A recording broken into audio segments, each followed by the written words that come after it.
على حبيبك خير الخلق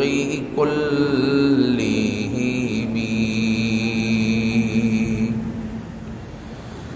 محمد سيد الكونين والثقلين والفريقين من عرب ومن عجم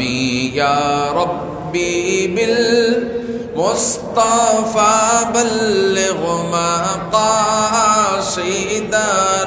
يا ربي بالمصطفى بلغ مقاصدنا واغفر لنا ما مضى يا واسع الكرم مولاي صل وسلم دائما ابدا على حبيبك خير الخلق كلهم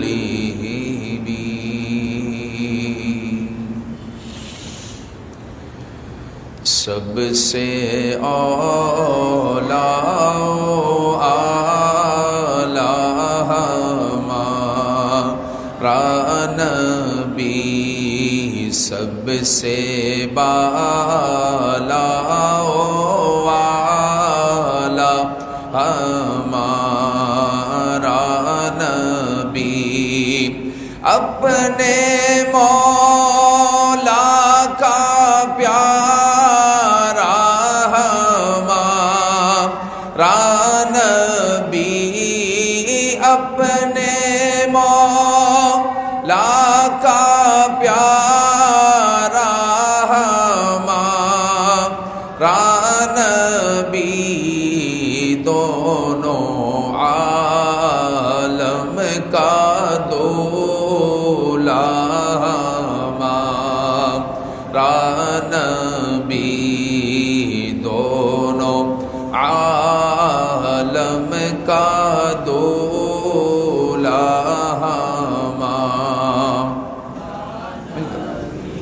بجھ گئی جس کے آگے سبھی مشعلیں، مشعل کہتے ہیں شمع کو، موم بتی کو۔ نبی پاک صلی اللہ علیہ وآلہ وسلم سے پہلے کبھی حضرت ابراہیم علیہ السلام کی شمع جل رہی ہے، کبھی حضرت موسیٰ علیہ السلام، عیسیٰ علیہ السلام، اور پیچھے چلے جائیں تو یعقوب علیہ السلام، نوح علیہ السلام، آدم علیہ السلام، ان سب کی شریعتیں چل رہی ہیں نا، شمع جل رہی ہے۔ اور جب نبی پاک صلی اللہ علیہ وسلم کی شمع آ گئی، آپ کی جب روشنی آ گئی تو پھر ساری شمع بجھ گئی، ساری شمع بجھ گئی، اور قیامت تک محمد عربی صلی اللہ علیہ وسلم کا ہی سکہ چلے گا، چونکہ آپ خاتم النبیین ہیں۔ اب نہ کوئی نبی آئے گا نہ کوئی امت آئے گی، حضور علیہ السلام کی امت آخری امت ہے، اور حضور علیہ السلام آخری نبی ہے۔ حضور علیہ السلام کے پاس ساری شمع بجھ چکی ہے۔ اب اگر کوئی شمع ہے، کوئی روشنی ہے، اگر کسی نبی کی شریعت ہے، جو شریعت قیامت تک چلے گی، جس شریعت کا نور قیامت تک چلے گا، اور وہ شریعت قیامت تک ویلڈ ہوگی، اور قیامت تک اس پر عمل کیا جانا ممکن ہوگا، تو وہ صرف اور صرف محمد عربی صلی اللہ علیہ وآلہ وسلم کی شریعت کا نور ہوگا۔ تو امام اہل سنت رضی اللہ تعالیٰ عنہ فرماتے ہیں کہ بجھ گئی جس کے آگے سبھی مشعلیں، بجھ گئی جس کے آگے سبھی مشعلیں، بجھ گئی جس کے آگے سبھی مشعلیں، شمع وہ لے کر آیا ہمارا نبی، شمع وہ لے کر آیا ہمارا نبی، سب سے اولا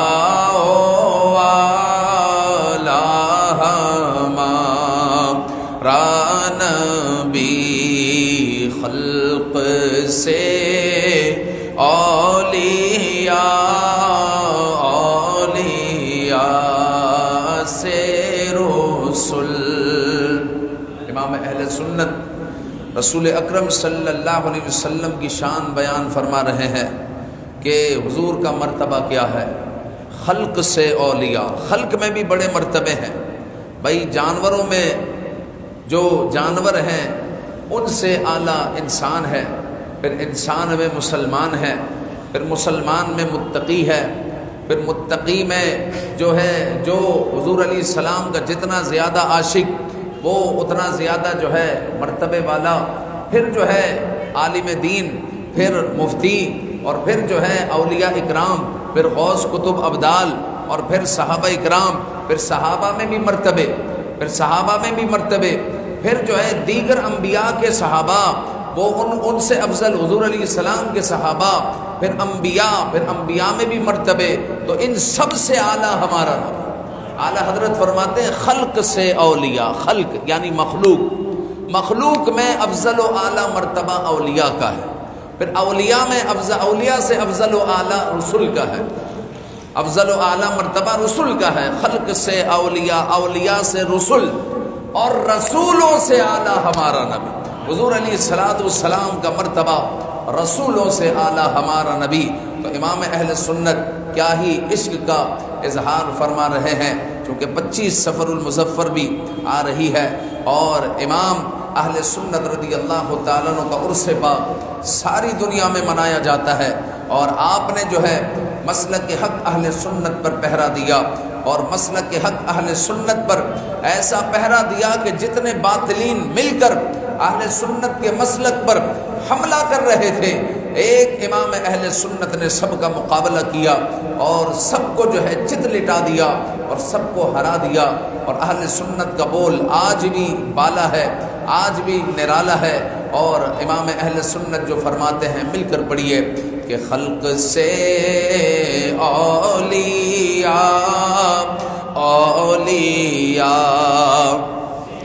رسول،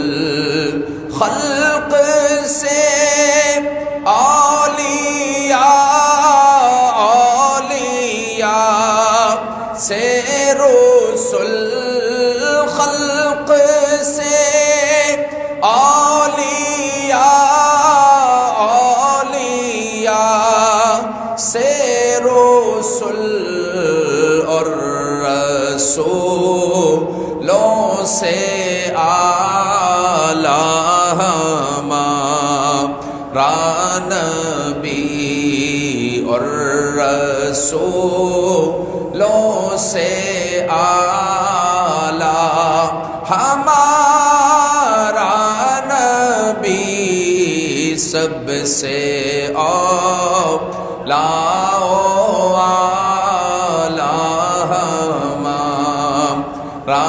نبی، سب سے بالا والا ہمارا نبی۔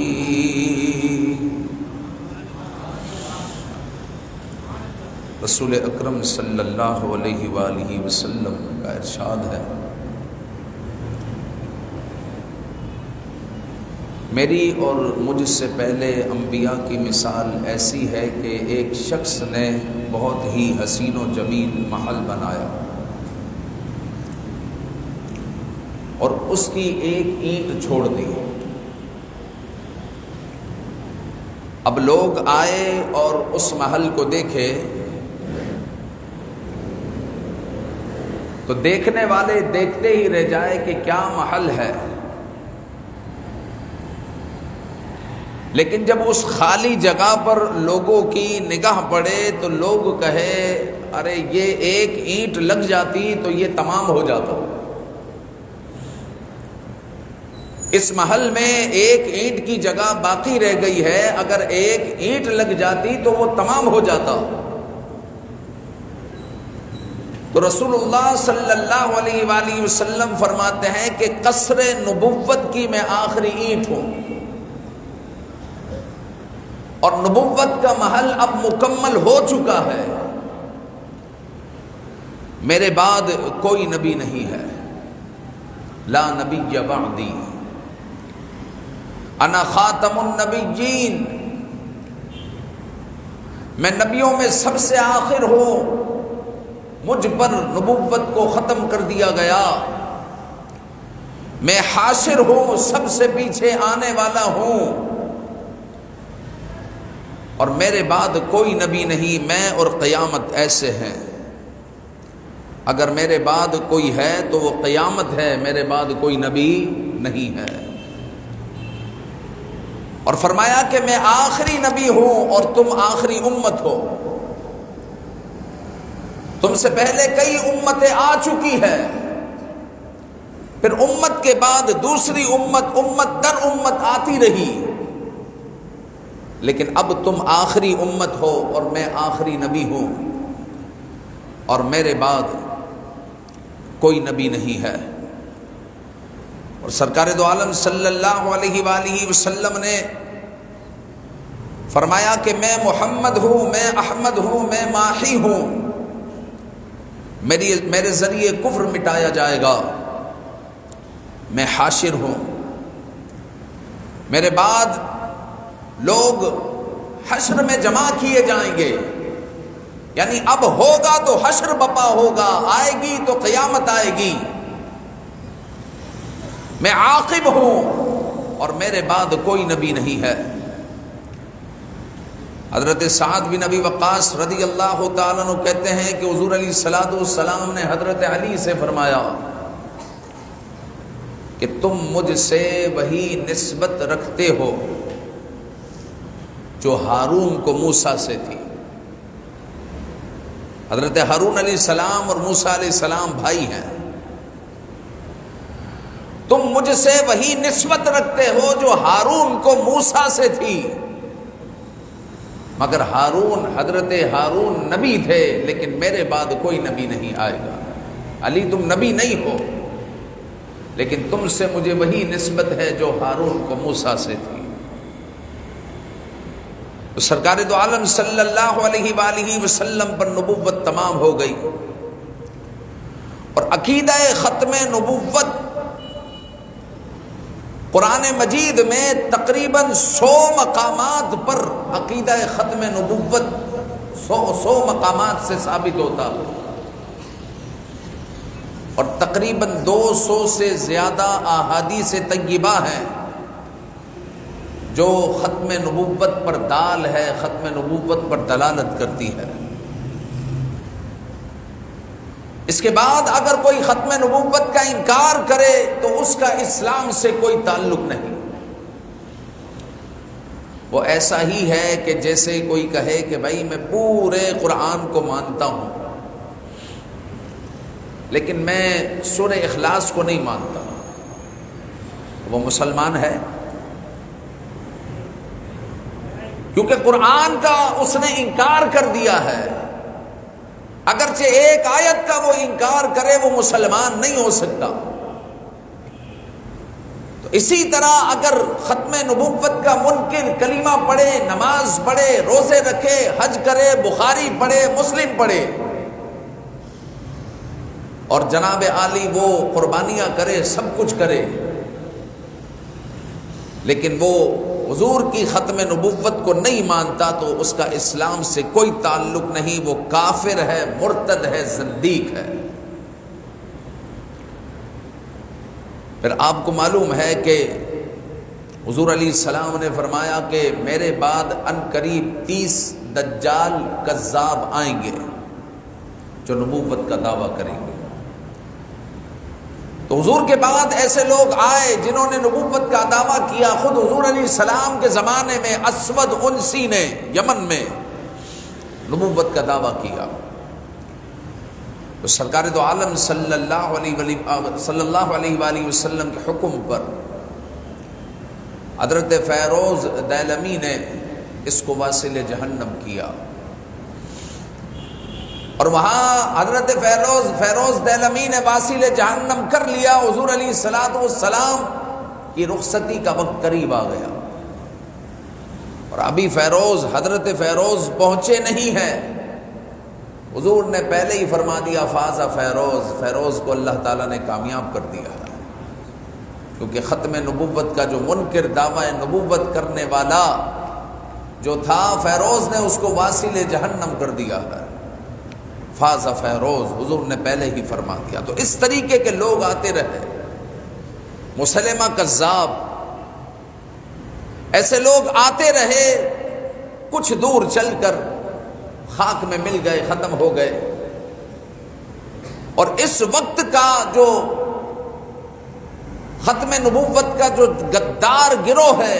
وہ کہلاتا ہے قادیانی گروہ، مرزائی گروہ. اس گروہ کا بانی مرزا غلام احمد قادیانی ہے. اس کے دعوے ہیں کہ میں نبی ہوں، کبھی کہتا ہے رسول ہوں، کبھی کہتا ہے میں امام مہدی ہوں، کبھی کہتا ہے مسیح موعود ہوں. پھر اس فتنے کا جو مقصد ہے وہ جہاد کو ختم کرنا، کہ جہاد کا اسلام سے اب کوئی تعلق نہیں، جہاد منسوخ ہو چکا. اور اسلام کا نام مٹانے کے لیے، اسلام کی تعلیمات کو مسخ کرنے کے لیے اس کو میدان میں لایا گیا.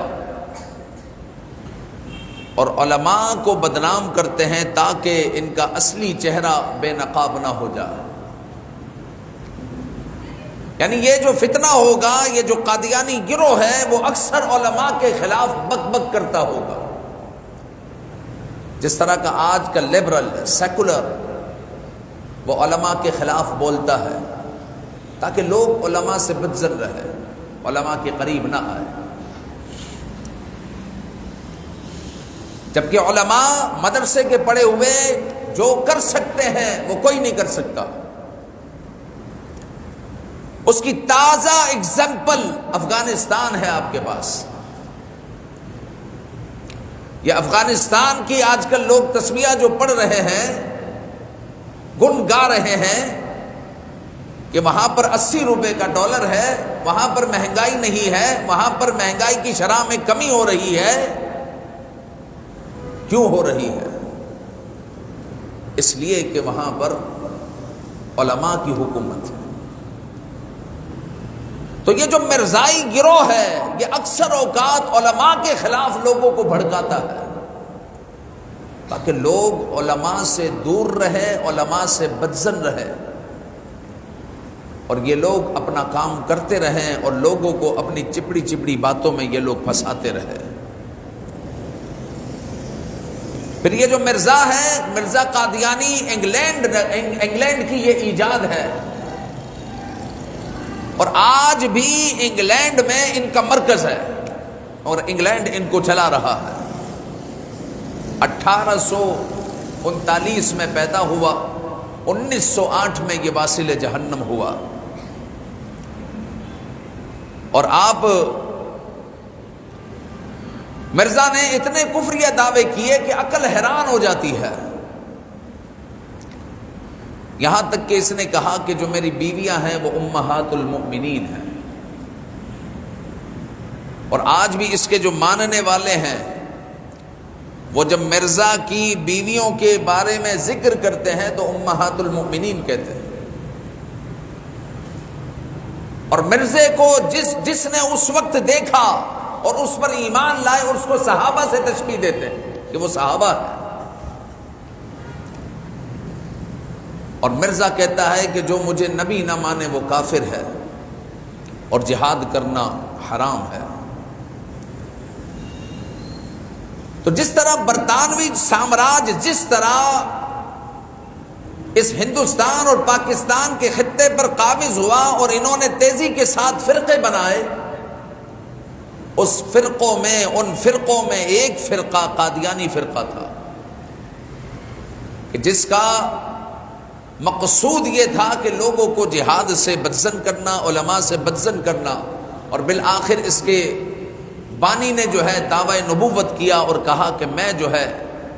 اللہ کا نبی ہوں، اور نبی بھی کیسا، ذلی نبی ہوں۔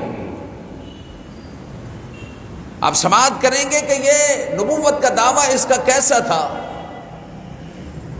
یاد رکھیں کہ مرزا لکھتا ہے کہ میں آدم ہوں، میں نوح ہوں، میں ابراہیم ہوں، میں اسحاق ہوں، یعنی میرے اندر اسحاق بھی ہے، میرے اندر یعقوب بھی ہے، اسماعیل بھی ہے، موسیٰ بھی ہے، عیسیٰ ابن مریم بھی ہے۔ اور فتنہ مرزائیت کا مقابلہ کرنے والوں کے لیے انعام کیا ہوگا۔ حضرت پیر مہر علی شاہ صاحب رحمۃ اللہ تعالی علیہ جب آخری مرتبہ آپ مدینہ شریف گئے تو یہاں پر آپ سب سمیٹ کر گئے اور اپنے گھر والوں کو یہ بتا دیا کہ اب جو ہے میں لوٹ کر نہیں آؤں گا، اپنی زندگی کے باقی ایام جو ہے ہم مدینہ شریف میں گزاریں گے۔ یہ بزرگوں کا طریقہ رہا ہے۔ جس طریقے سے قطب مدینہ ضیاء الدین مدنی رحمۃ اللہ تعالی علیہ عرصہ دراز تک آپ مدینہ منورہ رہے اور وہیں پر پھر آپ نے وفات پائی، تو پیر مہر علی شاہ صاحب رحمۃ اللہ تعالی علیہ گھر والوں کو یہ بتا کر گئے کہ میری اب واپسی نہیں ہے۔ جب آپ مدینہ منورہ پہنچے اور جو ہے جب رات کو سوئے تو سرکار دو عالم صلی اللہ علیہ وآلہ وسلم خواب میں آ گئے کہ مہر علی ہندوستان میں باطل کینچی سے، فساد کی کینچی کے ساتھ میری احادیث کو توڑ مڑوڑ کر پیش کیا جا رہا ہے، کاٹا جا رہا ہے، اور مہر علی تم یہاں پر ہو، جاؤ ہندوستان، جاؤ پاکستان۔ تو اس وقت تو ہندوستان ہی تھا، تو جاؤ ہندوستان، وہاں پر جا کر اس باطل کا مقابلہ کرو۔ تو پیر مہر علی شاہ صاحب رحمۃ اللہ تعالی علیہ سرکار دو عالم صلی اللہ علیہ وسلم کے حکم پر دوبارہ تشریف لائے اور پھر آپ نے جو ہے مرزا کا مقابلہ کیا۔ ایک بزرگ کہتے ہیں کہ جو ختم نبوت پر پہرا دے گا وہ جہنم میں نہیں جائے گا، جو ختم نبوت پر بات کرے گا، جو قادیانیوں کا رد کرے گا، ختم نبوت پر پہرا دے گا، وہ کہتے ہیں وہ جہنم میں نہیں جائے گا۔ وہ جہنم میں اس لیے نہیں جائے گا کہ مرزا اور مرزا کا پورا ٹولہ جہنم میں جائے گا۔ اگر ختم نبوت کا مجاہد بھی اگر جہنم میں چلا جائے گا تو پھر یہ مرزا کہے گا ہاں جی تم تو ہمارا رد کرتے تھے، ختم نبوت پر بڑا پہرا دیتے تھے، کیا تمہارے کو ملا، کیا انعام ملا، وہ ادھر شرمندہ کرے گا۔ تو ختم نبوت پر پہرا دینے والے کو اللہ تعالیٰ کبھی شرمندہ نہیں کرے گا۔ زندہ باد، زندہ باد،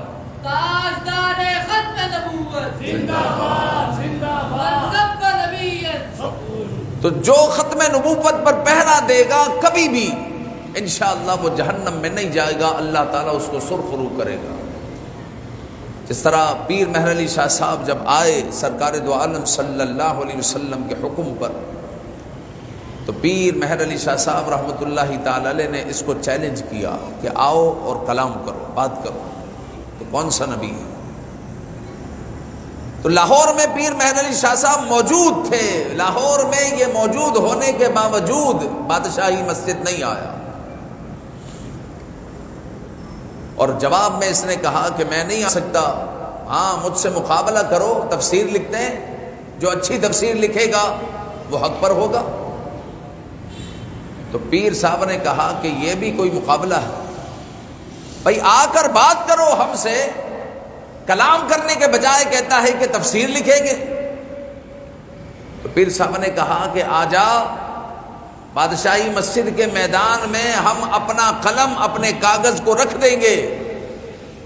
جس کا قلم خود بخود لکھے گا وہ حق پر ہوگا۔ تو کہتا ہے نا میں نبی ہوں تو آ جا. تو یہ پیر صاحب کے کہنے پر لاہور میں ہونے کے باوجود بادشاہی مسجد نہیں آیا. تو پیر مہر علی شاہ صاحب رحمۃ اللہ تعالی علیہ کو کسی نے کہا کہ حضور آپ نے اتنا بڑا چیلنج کر دیا، کیا یہ آتا؟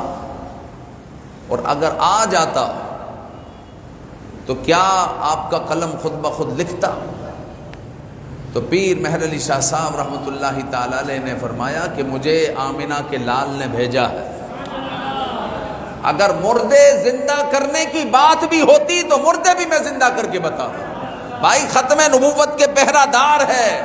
اور حضور علیہ الصلوۃ والسلام کے در کے ہم کتے ہیں، تو ہم خالی ہاتھ نہیں ہے بھائی، خالی ہاتھ نہیں ہے. یہ قلم خود بخود لکھنا یہ تو چھوٹی سی بات ہے، اگر مردوں کو زندہ کرنے کی بات بھی ہوگی ختم نبوت کے معاملے پر تو ہم ختم نبوت کے معاملے میں مردوں کو بھی زندہ کر کر بتائیں گے. بھائی آمنہ کے لال نے مدینے سے بھیجا، آمنہ کے لال نے مدینے سے بھیجا ہے. تو جو ختم نبوت پر پہرا دیتا ہے، اس ٹاسک پر چلتا ہے،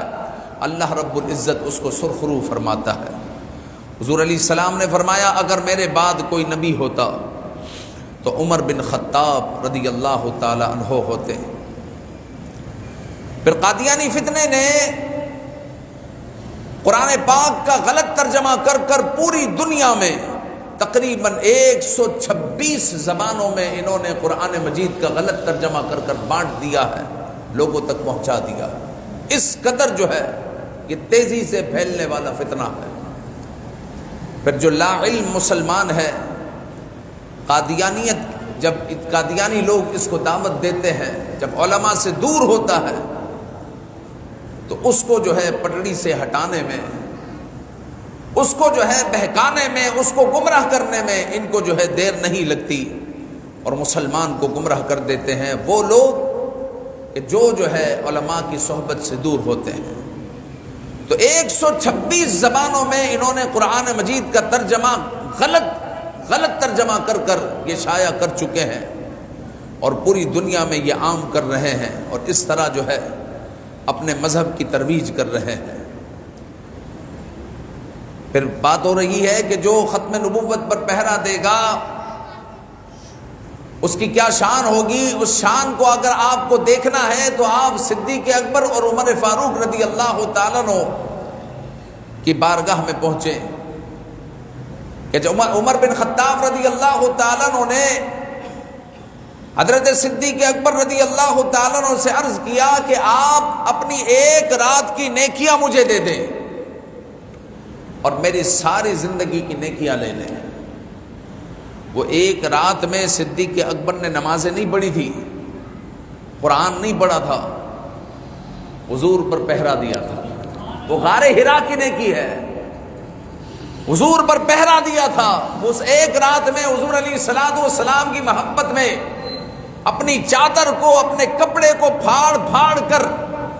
آپ نے جو ہے اس غار ثور میں جو ہے اس سوراخوں کو بند کیا تھا، اس خوف سے کہ کہیں اس سے کیڑا نہ نکل آئے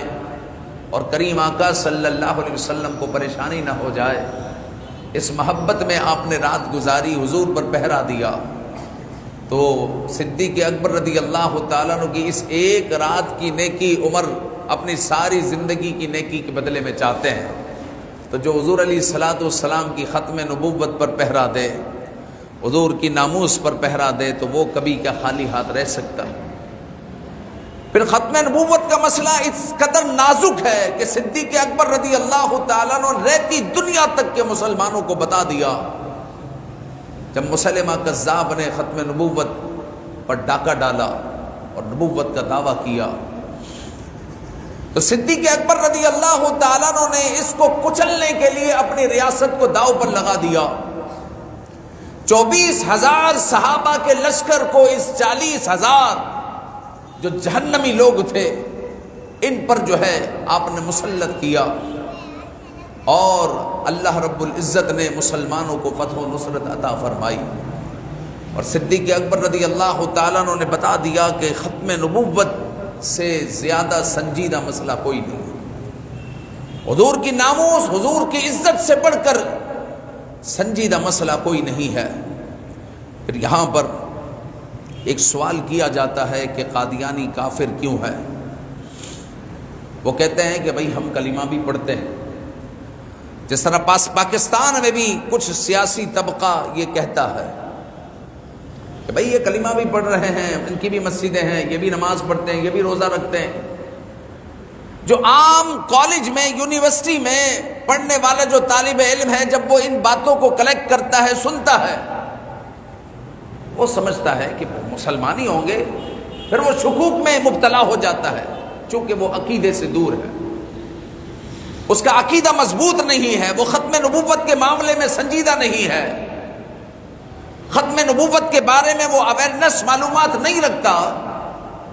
تو عام جو سطحی قسم کا علم رکھنے والا آدمی ہے وہ سمجھتا ہے کہ پھر تو یہ مسلمان ہونے چاہیے، یہ تو مولویوں کا مسئلہ ہے۔ تو اگر کوئی یہ کہے کہ یہ تو نماز پڑھ رہے ہیں، روزہ رکھ رہے ہیں، سب کچھ کر رہے ہیں، تو جناب عالی آپ نے ان کو کافر کیوں قرار دے دیا؟ اس کا جواب پھر یہی ہوگا کہ یہ سب کرتے ہیں، یہ سب کرے، لیکن حضور علیہ الصلوۃ والسلام کی نبوت کو جو نہ مانے وہ کافر ہے، زندیق ہے، مرتد ہے، اس کا اسلام سے کوئی تعلق نہیں۔ یہی وجہ ہے کہ جب پاکستان کی قومی اسمبلی میں ان کے خلاف جب بل آیا، قرارداد آئی، تو اس وقت کسی اعتراض کرنے والے نے کہا کہ جناب اسمبلی میں جو مسلمان کی تعریف ہے، اس تعریف کے تحت یہ مسلمان ہے، چونکہ یہ کہتے ہیں جو اللہ اور اس کے رسول کو مانے، مسلمان کی جو تعریف ہے جو اللہ اور اس کے رسول کو مانے وہ مسلمان ہے، لہذا قادیانی بھی اللہ اور اس کے رسول کو مانتا ہے، مسلمان ہے، تو اس تعریف کے تحت یہ مسلمان ہیں، ہم ان کو غیر مسلم کیسے قرار دے دیں؟ تو عبد المصطفیٰ ازہری صاحب نے دارالعلوم امجدیہ میں بیٹھ کر مسلمان کی تعریف لکھی تھی، اس وقت جو آج ہمارے آئین میں موجود ہے، جو آج ہمارے آئین میں موجود ہے، جس کا لب لباب یہ تھا اور یہ ہے کہ جو اللہ اور اس کے رسول کو مانے اور نبی آخر الزمان صلی اللہ علیہ وسلم کو خاتم النبیین مانے، وہ مسلمان ہے، اور جو ختم نبوت میں شک کرے، جو ختم نبوت کا غدار ہو، اس کا اسلام سے کوئی تعلق نہیں ہے۔ پھر مزید یہ ہے کہ اگر کوئی یہودی ہے، عیسائی ہے، تو وہ اپنا مذہب کا کھل کر پرچار کر رہے ہیں، وہ کہہ رہے ہیں ہم یہودی ہیں، ہم عیسائی ہیں، ہم پارسی ہیں، اور یہ لوگ دھوکے باز ہیں، یہ دھوکہ دیتے ہیں لوگوں کو، اس لیے جو ہے یہ ہمارے لیے زہر قاتل ہے۔ یہ مسلمانوں میں بیٹھ کر کہیں کہ ہم مسلمان ہیں، دیکھو لا الہ الا اللہ محمد رسول اللہ، وہ کلمہ پڑھتے ہیں، لیکن اسلام سے ان کا کوئی تعلق نہیں۔ یہی بات تھی جب علامہ اقبال نے قادیانیوں کے خلاف قلم اٹھایا، تو نہرو گاندھی نے اس وقت علامہ اقبال کو کہا تھا، اقبال تم تو جو ہے باہر کے پڑے ہوئے ہو، تمہارا جو ہے اس سے کیا تعلق مولویوں کے مسئلے سے، تمہارا اس سے کوئی تعلق نہیں ہونا چاہیے، تم اس کو چھوڑ دو۔ تو علامہ اقبال نے اس گاندھی کو کہا کہ تمہیں کیا معلوم کہ ختم نبوت کا مسئلہ کتنا نازک ہے، اگر آج ہم نے ان کے سر کو نہ کچلا تو کل جو ہے یہ ہم ہی لوگوں میں اس طرح تبلیغ کر رہے ہوں گے کہ ان کی پہچان بھی نہیں ہو سکی۔ اور آج آپ کے پاکستان میں تو ان پر پابندی ہے نا کہ یہ اپنی عبادت کے باہر گنبد نہیں لگا سکتے، مینار نہیں لگا سکتے، یہ قربانی نہیں کر سکتے، یہ مسلمانوں جیسا لبادہ نہیں اپنا سکتے، اذان نہیں ہوگی، اقامت نہیں ہوگی جس سے لوگ سمجھے کہ یہ مسلمان ہیں، یہ وہ عمل نہیں کر سکتے، جرم ہے، ان کی گرفتاری ہو جائے گی، سزا ہوگی۔ لیکن دنیا میں تو یہ مسلمان بن کر کام کر رہے ہیں۔ علامہ اقبال نے تو یہ اس وقت کہہ دیا، لیکن برسوں بعد افریقہ میں ایک ڈاکٹر صاحب کسی اسپتال میں جو ہے گئے، وہاں پر کسی کا علاج کرنے کے لیے،